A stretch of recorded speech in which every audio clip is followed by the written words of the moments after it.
How did your dad, did he definitely lived it, but did he ever verbally express that no nonsense fight for what's right attitude? How did he explain it to you?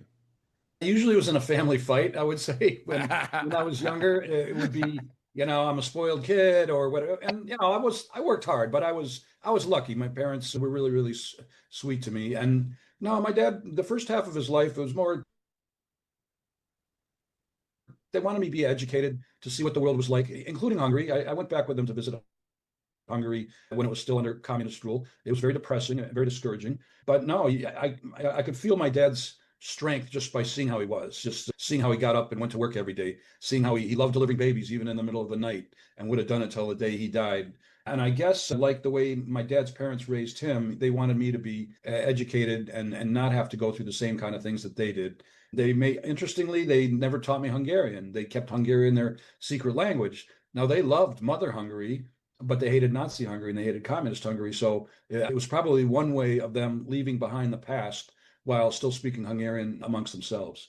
But on the other hand, later in my second half of my life, especially, they educated me more so about the dark world and how you get through it. And my dad had, I guess, little mental games with himself. And being a radiologist for 35 years, you have to do the same thing, or you're going to go, you're going to get burnout. You're going to go loony. You've got to be strong mentally, and everything else will fall into place. The other thing is integrity was a big topic that comes up a lot. Integrity between my dad and his fellow slave laborers, dividing whatever little food they had, unwritten laws, unwritten conditions that they had to follow, like not getting out of line for the fear of death or being threatened or beaten.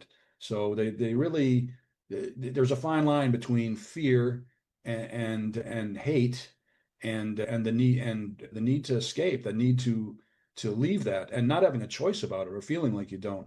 Why people don't try? I mean, can they try to escape from Auschwitz en masse? Probably not. It's a certain death march, a certain death wish to do that. But the way my dad and his friend Frank, it was a calculated risk, and the strength was there, and it's just amazing. It's just it's a motivation. I've said that word already today, but it's just amazing how they did it. And the other thing I ask myself, and I'll challenge anyone who reads the book, that, what would you do in this situation? How would you tackle this situation? And I don't know if I could. And I don't know if most of us could.